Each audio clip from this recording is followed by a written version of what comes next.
देखिए, बिहार में चुनावी बिगुल बज चुका।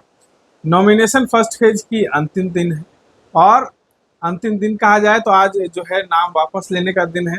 लेकिन सवाल ये है कि जिस दिन तमाम सीटों का ऐलान करना था उसमें अभी भी देरी है। देखिए, एनडीए में तमाम सीटों की घोषणा जो है वो हो चुकी, लेकिन महागठबंधन में अभी भी पेच जो है वो फंसा हुआ है। कई उम्मीदवार ऐसे भी हैं जहां दो दो कैंडिडेट जो है वो उतरे हुए हैं। महागठबंधन के ही दो दो कैंडिडेट उतरे हुए हैं। तमाम चीज़ों पर चर्चा करने के लिए पूर्व आईपीएस अधिकारी अमिताभ कुमार दास हैं हमारे साथ। कैसे देखते हैं सर, इस बार जो है चुनाव जो है काफ़ी कहा जाए तो संघर्षपूर्ण रहा है। सीटों के बंटवारों को लेकर जो है महागठबंधन में काफ़ी ज़्यादा पेच फंसा हुआ है।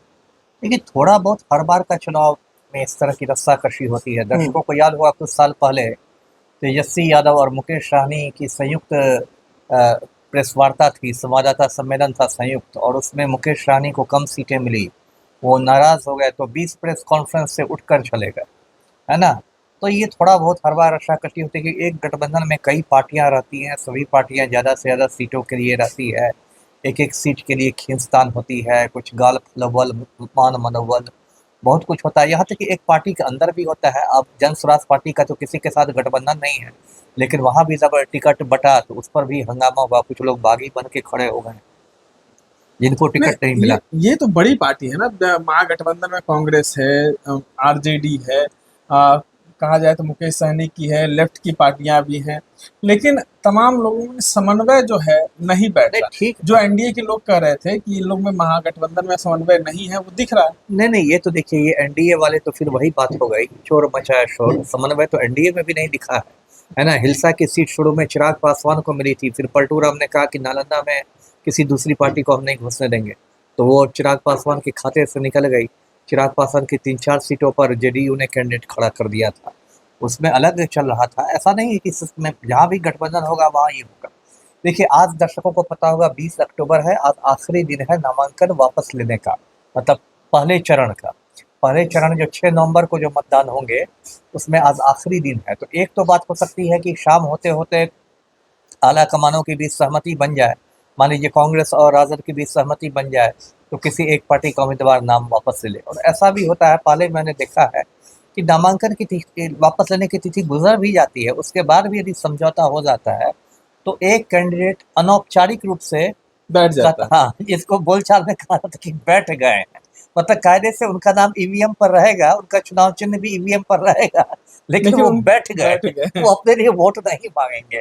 तो वो भी एक लोकतंत्र की चीज है, जो औपचारिक रूप से नहीं अनौपचारिक रूप से होता है, बैठ जाने की बात होती है। तो अभी देखिए, पर्दे के पीछे बहुत खेल होगा और ये सब होता रहता है। आप यही है चुनाव लोकतंत्र। के ऑब्जर्वर भी रहे, जी जी, कई जगहों पे चुनाव भी कराए, बिल्कुल। और बिहार में काफी दिनों तक आप कार्यरत रहे, जी राजनीतिक अनुभव भी है। जी, क्या लगता है इस बार किसकी सरकार? देखिए, राजनीति में बहुत बड़ा जोखिम वाला काम है जो आप कह रहे हैं मुझे करने के लिए। नहीं, आप ऐसे है कि बयानबाजी आपकी चलती रहती है, नहीं, वही मैं और कहीं ना कहीं बयानबाजी नहीं, सटीक बैठती भी है। नहीं, उससे मैं पीछे नहीं हट रहा हूँ, मैं भी कहूंगा। क्योंकि देखिए, अभी पिछले साल लोकसभा चुनाव हुए, उसमें बड़े बड़े टीवी चैनलों ने दिखा दिया एग्जिट पोल में मोदी जी को 350 सीटें, भाजपा को कितनी सीटें, और बाद में आप सामान्य बहुमत नहीं आई भाजपा को। उसमें बॉम्बे स्टॉक मार्केट में लाखों करोड़ों रुपए कितने निवेशकों के डूब गए। उस समय भी याद है कि जब आपका इंटरव्यू लेने आए थे तो आपने कहा था कि 450 जो कह रहे हैं हाँ, वो नहीं होने वाला। वो तो उस समय भी मैंने कहा था ये लोग बहुमत नहीं टच कर पाएंगे। चलिए, ये मैं खतरा खेल लेता हूँ। मैं कह रहा हूँ, इसको आप नोट कर लीजिए कि 14 नवंबर की शाम होते होते बिहार में महागठबंधन की सरकार बन रही है, तेजस्वी सीएम बन रहे हैं। पक्का? पक्का। नीतीश कुमार का इतना मजबूत कैंडिडेट उतारे। हाँ, हर बार एक मजबूती सवाल रहता है, एक जी अंतिम सवाल ले लेते हैं। अमित शाह बिहार आए थे, तरैया गए थे जनक सिंह के नॉमिनेशन में, जी। लेकिन उस मंच पर उन्होंने कहा था कि अपराधी छवि के लोग को वो टिकट दे रहे हैं, किस तरीके के लोग हैं को टिकट दे रहे हैं, बिहार में फिर से जंगल राज ला रहे हैं। लेकिन सवाल ये है कि जो एनडीए ने कई सीटों पर जो उम्मीदवार उतारे हैं, जैसे कहा जाए तो अनंत सिंह हो, वही और बात मैं कई करने जा ऐसे रहा हूँ। लोग हैं जिन पे क्या आपको लगता है कि जो वही अमित शाह बयानबाजी नहीं कर नहीं रहे हैं वो वही सही है? नहीं, एकदम गलत है। एक तो अमित शाह खुद तड़ी पार है, उनके मुंह पर ये सब बातें शोभा नहीं देती है। दूसरी बात कि बिहार के संदर्भ में एनडीए ने क्या किया है, अनंत सिंह जैसे खूंखार अपराधी को मोकामा से टिकट दिया गया है। भाजपा अनंत सिंह का साथ दे रही है, तो अनंत सिंह कौन साधु कौन संत है, बिहार की जनता जानती है। तरारी से, भोजपुर में तरारी की सीट से ये जो खूंखार क्रिमिनल है सुनील पांडे, जिसकी तस्वीर मेरे हाथ में है, इसके बेटे विशाल प्रशांत को अमित शाह की पार्टी ने खड़ा किया है, भाजपा ने खड़ा किया है। वो ये माफिया डॉन सुनील पांडे का बेटा है विशाल प्रशांत।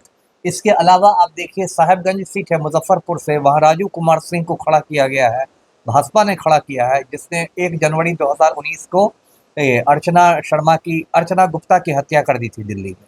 तो भाजपा में भरे हुए हैं ये क्रिमिनल। पूरे एनडीए अलायंस में चिराग पासवान ने हुलास पांडे को ब्रह्मपुर से टिकट दिया है, जो इतना खूंखार अपराधी है, एनडीए गठबंधन का उम्मीदवार है।